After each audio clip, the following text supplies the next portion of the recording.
Assalamualaikum warahmatullahi wabarakatuh.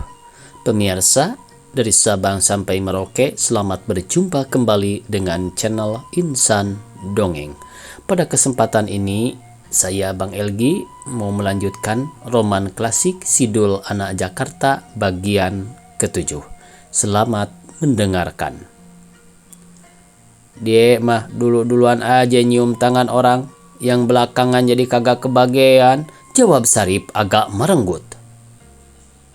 Di rumah Bang Aslam berapa lu dapat Rip? Tanya Dul kepada Sarip. Kagak dapat barang cepeng pun. Cuma dikasihnya kue doang. Buat apa? Perut gue udah kenyang. Di luar gue buang aja kuenya. Di rumah Bang Ikin juga kagak dapat apa-apa. Cuma belakang gue aja yang ditepok-tepoknya sambil ketawa. Perlu apa gue ditepok-tepok? Emang gue kude? Kalau kude sih boleh aja. Gue juga kagak dapat apa-apa, kata Dul kepada si Sarip. Gue juga kagak, kata Mamat menimpali. Wah, kalau gitu kita semuanya kagak dapat. Gue kira gue ame si Dadek aja yang kagak, timpah Amjah. Pelit banget ya, padahal dia orang kaya. Biar dah, barangkali duitnya mau dibawa ke kubur. Biar habis dicolong maling, kata Sarip lagi menimpali. Memang susah cari duit zaman sekarang, kata Amjah. Lebaran yang dulu gue dapat seperak lebih. Nah sekarang cuma 3 picis. Lu kagak ngerti sih kalau sekarang lagi musim meleset. Pergi kemana lagi kita? Tanya Mamat mengalihkan percakapan, karena dia tak suka Bang Ikin yang masih keluarganya diumpat seperti itu. Kepisangan ke rumah engkong dulu, jawab Dul. Kalau kita datang belakangan nanti dia pasti marah. Yang lain sepakat dengan Dul, maka berjalanlah mereka menuju rumah Wak Salim. Baru saja Dul masuk, Wak Salim sudah tertawa asam dan berkata sambil menyeringai. Wah, ini sinyo dari mana ha? Kok turut lebaran lagi? Wah, lo Dul, hampir aja gue gak ngenalin lo. Kagak malu lo berdandan macam sinyo-sinyo. Memang lo anak serani. Siapa yang ajarin lo macam beginian? Ah, tentu aja nyalu yang kagak tahu diri itu. Niru-niru Belanda, niru-niru anak sekolah, tahu huruf aja kagak. Ayo, pergi pulang dulu, tukar pakaian. Gue kagak suka lihat orang kayak beginian, semprot Wak Salim kepada si Dul. Saat itu juga Dul merasa dunianya kiamat, kegembiraannya berubah menjadi kesedihan. Air mata meleleh ke pipi, dia berdiri di pintu pagar dengan hati yang hancur. 10 rumah yang telah dimasukinya dan 15 tangan yang sudah diciumnya, tak seorang pun yang tak suka kepadanya. Akan tetapi sampai di rumah kakeknya sendiri, dia malah tak boleh masuk dan diusir pulang.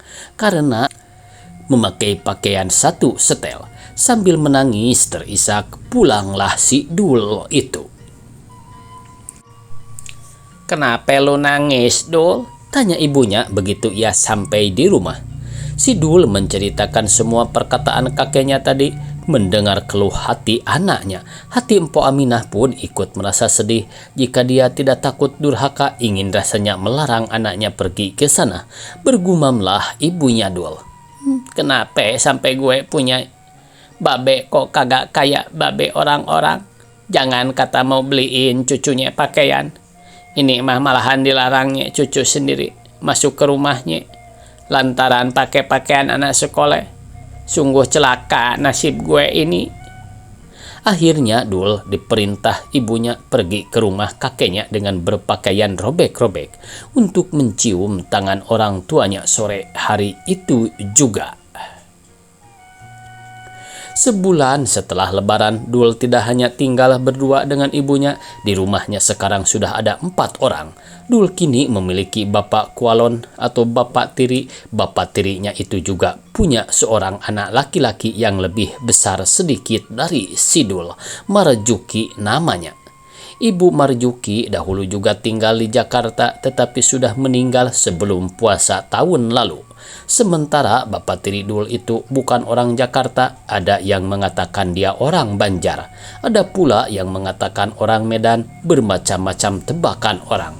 Yang jelas dia bukan orang Jakarta karena sudah jelas ketara dari logat bicaranya. Penduduk kampung Dul belum ada yang tahu pasti tentang asal-usulnya karena dia baru sebulan pindah ke sana. Kerjanya menjadi montir di bengkel mobil. Sewaktu Ibu Dul menikah dengannya, hampir saja terjadi keributan. Bapak dan ibunya tak menyukai calon suami pilihannya lagi. Bapaknya sangat marah karena Mpok Aminah ingin kawin dengan orang yang tak tentu asal usulnya. Ditambah lagi agamanya tidak jelas, entah Islam atau Nasrani. Disebut Islam dia tidak pernah datang ke langgar atau surau. Disebut Nasrani tidak juga ke gereja. Namun kali ini larangan orang tuanya tak diperdulikan lagi oleh Mpok Aminah. Dia tetap menikah dengan calon suami pilihannya. Sehingga bapaknya semakin marah. Dia tidak lagi ditegur oleh orang tuanya. Akan tetapi Mpok Aminah tidak berkecil hati, apalagi hendak melawan. Dia tahu sifat keras bapaknya itu. Biar dah, gue sabarin aja dulu. Nanti babe juga akan baik sendiri, pikir Mpok Aminah. Hati Dul senang pulang dari mengaji. Dia tidak kemana-mana lagi. Dia tetap bermain di rumah bersama Marjuki. Pada suatu malam, Bapak Tiri Dul berbicara dengan ibunya. Bagaimana pikiran engkau, Am, kalau Dul kita masukkan ke sekolah bersama Marjuki? Ibu Dul tidak menjawab, hanya berdiam diri. Teringat olehnya waktu bapak kandung Dul masih hidup. Perkara sekolah itu juga pernah dibicarakan. Dia pun ingin anaknya bersekolah, akan tetapi mereka takut kalau sampai sekolahnya Dul berhenti karena biayanya terlalu banyak. Sejak bapak kandungnya Dul mati, hilanglah pikiran itu dari hatinya. Sekarang ada lagi orang yang ingin menyekolahkan anaknya. Alangkah senang hatinya. Sebelumnya dia memang ingin membicarakannya dengan suaminya yang sekarang ini, tetapi takut tidak disetujui. Mengapa engkau diam saja? Engkau suka atau tidak? Tanya suaminya. Gimana yang baik menurut pikiran abang? Aye nurut, jawab Ibu Dul kepada suaminya. Kalau pikiran saya, baik sekali kalau Dul disekolahkan. Kalau gitu masukinlah dia ke sekolah, jawab Ibu Dul. Ya, saya bermaksud memasukkannya. Tadi saya tanya pendapat kau dulu karena saya lihat orang-orang di sini kurang suka kalau anak-anaknya dimasukkan ke sekolah. Mereka hanya menyuruh anak-anaknya untuk mengaji, baik pagi atau petang. Memang betul kalau sekarang sudah ada juga yang mulai bersekolah, tetapi sangat sedikit jika dibandingkan dengan anak-anak dari luar kota ini. Parahnya, sekolah itu dianggap main-main saja. Kalau tak pandai dalam setahun 2 tahun, sudah bosan, lalu keluar. Seharusnya anak-anak di sini yang lebih pintar dan tinggi sekolahnya, karena di sini ada banyak sekolah. Ada banyak sekali sekolah, mulai dari yang rendah sampai sekolah tinggi. Toko-toko juga seharusnya banyak dimiliki penduduk asli sini dan menjabat pangkat yang tinggi di kantor-kantor. Tetapi yang saya lihat malah orang dari luar yang berpangkat. Anak desa sini hanya 1-2 orang. Saya rasa itu dikarenakan kekurangan ilmu. Jika diibaratkan seperti orang yang mempunyai pohon manggis di halaman rumah, tetapi isi buah manggis yang manis itu habis dimakan orang lain dan hanya kulit pahitnya saja yang tertinggal untuknya. Intinya betul belajar mengaji dan belajar agama itu sangat baik. Tetapi sekolah jangan dilupakan, karena dengan ilmu sekolah itulah sekarang orang dapat menafkahi hidup dengan baik. Itulah sebabnya saya ingin menyekolahkan Dul. Mudah-mudahan senang hidupnya nanti dapat menolong kau di hari tua. Benar banget kata abang, cuma ada sedikit hal yang ayah takutin. Kalau babe kagak ngizinin lantaran Dul ngaji pagi, jawab Ibu Dul kepada suaminya. Itu bergantung pada kau sendiri. Meski dia melarang, kalau kau suka, tentu jadi juga. Akan tetapi walau begitu, ada baiknya kau ke sana nanti sore. Katakan baik-baik kepada bapak kau kalau Dul akan masuk sekolah pagi hari dan sorenya mengaji. Baiklah dah, jawab Ibu Dul. Sore harinya Empo Aminah pergi bersama Dul ke rumah Wak Salim. Mereka bertemu dengan orang tua itu waktu sedang di kandang memberi makan kambing-kambingnya. Melihat anak dan cucunya datang dengan kening berkerut, dia malah membelakangi mereka. Cepat-cepat ibunya Dul mengambil tangan bapaknya lalu diciuminya. Perbuatan ibunya itu lalu diikuti oleh Dul. Kemudian barulah mereka pergi masuk ke rumah mencium tangan ibunya. Setelah selesai barulah Empo Aminah menghampiri bapaknya kembali dan berkata, Dul mau masuk sekolah be, biar dah dia sore aja ngaji. Paginya dia sekolah di kebon sere sama-sama Marijuki. Wak Salim diam saja, mukanya makin keruh dan matanya merah. Apa gunanya lu bilangin lagi ame gue? Katanya. Lakuin aja apa yang lu suka. Pan lu udah pintar. Mau dulu masuk sekolah, mau lu jadiin serani. Masa bodoh, gue kagak peduli. Tapi kagak usah dia datang-datang ke sini. Gue kagak suka. Emang sekolah itu mau dibawa nanti ke kubur. Kalau dia kagak tahu ngaji, dia jadi kafir nanti. Lu tahu nggak? Emang lu dasar anak kualat, kagak mau dengar kata orang tua. Gue tahu lu udah diasut-asut laki itu, sampai lupa ame orang tua. Sono pergi, bikin dah apa yang lu suka. Dengan marah pergilah Wak Salim dari situ. Ibu Dul berdiri seperti patung, air matanya jatuh berderai membasahi pipinya. Dia pulang dengan hati yang sangat sedih. Di tengah jalan dia bertemu Pak Lurah. Pak Lurah pun bertanya sebabnya menangis. Maka Empo Aminah menceritakan bagaimana pertemuannya dengan bapaknya tadi. Memang adat bapak lu kan gitu, kata Pak Lurah. Anak-anak yang ngaji ame dia kagak dikasihnya sekolah. Padahal ya kagak boleh dia gitu. Udah, lu masukin aja dulu ke sekolah. Sorenya suruh dia tetap ngaji. Nanti ayah sendiri yang datang buat ngomong sama bapak lu. Supaya dia jangan bikin begitu lagi, kata Pak Lurah. Mendengar hal itu dari Pak Lurah, Ibu Dul merasa sedikit terhibur lalu pulang ke rumahnya. Kata-kata bapaknya yang menyakitkan hati itu tidak diceritakannya kepada suaminya. Singkatnya, Dul pun jadi bersekolah. Dul sudah bangun pagi sekali, dia juga jadi tak ingat sarapan saking gembiranya ingin berangkat ke sekolah. Dia membayangkan kalau di sekolah nanti ia akan diajari melompat dan baris berbaris. Kalau diajari main bola juga, tentu dia akan minta menjadi bek atau pemain yang mempertahankan garis belakang. Jika lawan datang membawa bola, bolanya akan dia rebut dan orangnya akan diberi sampai jatuh jumpalitan. Memang Dul jago main bola, tapi kalau dia main, sering ia dicambuk rotan oleh orang rumah karena begitu pulang celananya robek-robek dan dengkulnya luka-luka. Oleh karena itulah Dul bermain bola hanya sekali-sekali.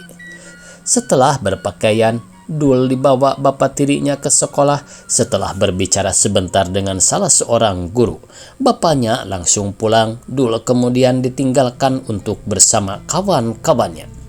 Di sana ternyata banyak kawan-kawan yang memang sudah dikenalnya, tapi di antara semuanya hanyalah anak orang Jawa dan anak orang Sunda. Tak terlihat seorang pun anak-anak yang asli dari kampungnya. Tak lama kemudian lonceng berbunyi, anak-anak pun masuk kelas. Dul dan kawan-kawannya dibawa masuk oleh seorang guru perempuan. Dul menyangka di dalam ruangan itu dia boleh berbuat sesuka hatinya, bercanda, bermain, dan lain-lain. Tapi dugaannya salah, dia mesti duduk tegap dan tangan terlipat rapih di atas meja. Jangankan berkata keras, berbisik dengan teman pun tak boleh. Wah, cilaka nih. Ngomong kagak boleh, nengok ke belakang kagak boleh, tangan ke bawah meja mau ngegaruk kaki kagak boleh juga. Segala kagak boleh. Bukan sekolah nih, ini mah gue lagi dihukum duduk. Kalau gue tahu begini, kata pikir si Dul dalam hatinya. Tiba-tiba datang pertanyaan untuk Dul. Siapa nama kamu? Tanya guru itu manis sekali kepada si Dul. Si Dul diam, dia berpikir apa mungkin bapak tirinya tidak memberitahu namanya kepada guru itu. Mungkin gurunya saja yang ingin bertanya. Siapa namamu? Tanya gurunya sekali lagi. Katakanlah, jangan malu-malu. Dul, jawabnya pendek. Apa? Masa Dul saja? Sebutkan nama lengkap kamu. Dul Halim, Dul Hamid, atau Dul apa sajalah pokoknya, kata ibu gurunya kepada si Dul. Si Dul diam saja. Ini lain lagi pikirnya. Buat apa dia tanya-tanya nama panjang gue? Di rumah nama gue Dul aja, kagak lebih kagak kurang. Nyak manggil gue Dul, babe manggil Dul, engkong manggil Dul, teman-teman semua manggil Dul. Apa lagi sih yang dia mau? Katakanlah Dul, siapa nama lengkap kamu? Kata gurunya lagi kepada si Dul. Namanya Dul Hamid, jawab seorang anak dari belakang. Kurang ajar, sungut Dul dalam hati.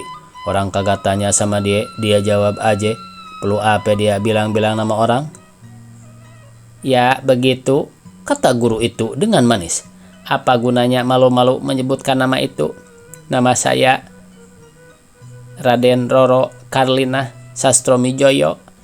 Nah, panjang sekali namanya saya bukan? Akan tetapi saya tak mau menyebutnya. Dan saya rasa nama kamu bukan Dul. Bukan Dul Hamid. Tapi yang betul itu Abdul Hamid. Jadi, kalau saya bertanya namamu, kamu harus jawab Abdul Hamid, Enci. Sekarang coba jawab pertanyaan saya. Dul, siapa namamu? Dul pun menjawab malu-malu. Abdul Hamid, Enci. Bagus, kata gurunya sambil menepuk-nepuk bahu Dul. Dul senang sekali mendengar pujian sang guru. Matanya tampak bercahaya, baru sekali ini dia dipuji seperti itu. Oleh karena itu, Dul mudah tertarik kepada gurunya itu. Anak-anak yang lain pun diberi pertanyaan yang sama, bermacam-macam tingkahnya. Ada yang tak mau menyebutkan nama seperti Dul. Ada pula yang belum ditanya sudah menyebutkan namanya. Setelah selesai perihal menyebutkan nama murid-muridnya, guru itu berkata, nah sekarang kita belajar berhitung.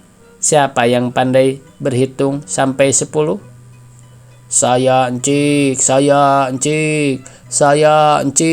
teriak anak-anak itu bersama-sama. 1, 2, 3, 4. 1, 2, 3, 4. 1, 2, 3, 4. Bagus, satu-satu ya. Biar saya tanya seorang-seorang, kata guru itu dengan cepat. Sekarang saya tanya Abdul Hamid dulu. Kita bayangkan Abdul Hamid diberi bapaknya 5 buah manggis. Aye udah kagak ade babe Enci. Babe aye udah mati, mobilnya nubruk pohon, ucap si Dul kepada gurunya.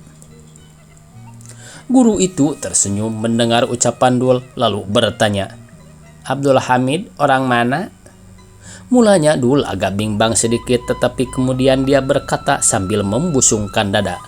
Aye bukan orang Jawa, bukan orang Sunde. Aye anak Jakarta Tulen. Aye tinggal di Pisangan Baru. Babe aye udah mati, tapi nya masih ade di rumah, Ci. Jadi bapamu sudah meninggal, Dul? Aye.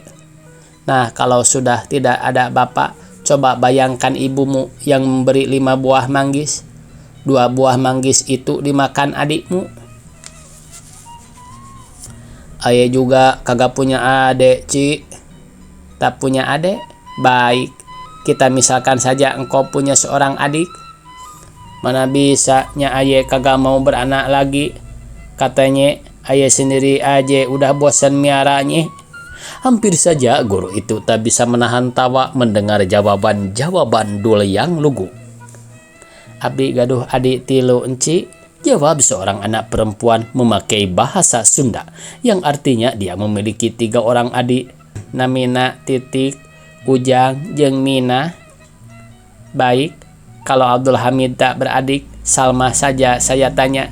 Tapi kamu mesti menjawab dalam bahasa Indonesia, Salma. Misalkan, engkau diberi ibu manggis 5 buah, kata guru menghadap kepada Salma. 2 buah manggis itu dimakan oleh adikmu. Berapa buah yang tersisa padamu? Siapa yang makan, Ci? Tanya anak perempuan itu dalam logat Sunda. Siapa saja, Titik misalnya. Tidak bisa. Si Titik kalau makan manggis mah muntah. Nah, si Ujang yang makan kalau begitu. Tidak bisa juga, Ci. Mengapa tidak bisa juga? Kata gurunya kepada Salma. Masa dia mau dikasih 2? Paling sedikit dia minta 3. Kalau tidak dikasih, dia berguling-guling nangis. Enci belum kenal sih adatnya. Seandainya dia tak boleh minta lebih dari 2, kalau dia minta juga dimarahi oleh ibu. Berapa yang tersisa padamu? Kata gurunya kepada Salma. Ibu saya sekarang tidak ada di rumah. Dia pergi ke undangan ke Bukit Duri. Kalau begini tidak jadi kita belajar menghitung, kata guru itu setengah tertawa dan setengah kesal. Si Dul duduk diam saja. Dia sedikit menyesal tak memiliki adik. Kalau ada tentu dia dapat 3 buah manggis dan adiknya diberi 2 buah. Kalau adiknya tidak mau akan ditempelengnya, adiknya pasti menangis dan ngamuk, tak mau makan manggis. Nah, dia jadi dapat 5 manggis. Sewaktu Dul terus berpikir sendiri itu, gurunya terus mengajar berhitung anak-anak lain. Setelah beberapa lama, murid-murid terlihat keluar kelas. Dul buru-buru berlari pulang. Gimana, Dul? Enak sekolah? Tanya ibunya kepada si Dul. Wah, lain lagi sekolahnya. Kagak macem ngaji. Name aye udah ditukar encik guru ame Abdul Hamid. Kagak boleh dul-dul aja. Terus apa lagi? Anak-anak disuruh makan manggis, makan duku, makan mangge. Tapi aye kagak dapat. Kenapa kagak dapat? Lantaran aye kagak punya adek. Manggis mesti dibagi ame adek. Itulah nya kagak mau. Mulut Dul langsung dibekap oleh tangan ibunya supaya tidak terus-menerus bicara. Kemudian barulah ibunya berkata, makan manggis, makan dulu. Gimana ceritanya sih? Kok di dalam sekolah kayak gitu? Masa makan-makan mulu, terus belajarnya kapan? Pura-pura aja nya, soalnya manggisnya kan kagak ade, duku juga kagak ade. Oh, jadi belajar ngitung gitu, kata ibunya tertawa. Terus nama gurunya siapa, Dul? Wah, pokoknya gurunya Mbo Ayu nya. Kalau namanya aye lupe, tapi itu guru dipanggilnya Enci. Orangnya baik banget. Belakang aye ditepok-tepok ye lantaran aye mau nyebut name. Dia juga kagak suka marah-marah, bukan macem engkong. Salah dikit aye digebug. Terus lo mau terus sekolah, Dul? Ya tentu aja nya, pagi sekolah sore ngaji. Oh iya, di sono juga aye mau diajar baris berbaris besoknya. Wah, jempol dong, bisa jadi tentara lu kalau gitu, kata ibunya tertawa. Sejak saat itu Dul pun semakin hari semakin rajin belajar dan senang bersekolah. Apalagi dia juga sudah mulai diajarkan berbaris dan melompat yang sangat disukainya itu. Tapi kegiatan mengaji dengan kakeknya pun tetap berlanjut. Setelah dinasehati dan dibicarakan pelan-pelan oleh Pak Lurah, akhirnya Wah Salim pun luluh. Orang tua itu mau memaklumi keputusan Po Aminah dan bapak tirinya Dul untuk menyekolahkan si Dul.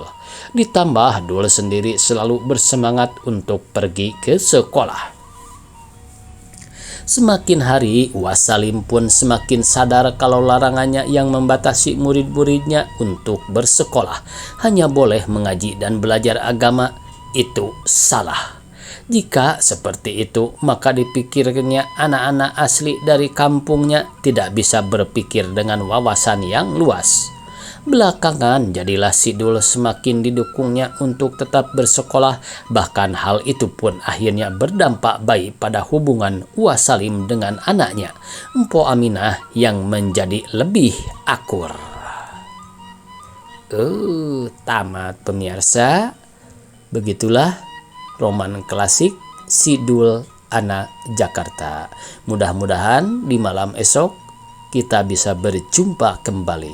Billahi taufiq wal hidayah. Wassalamualaikum warahmatullahi wabarakatuh.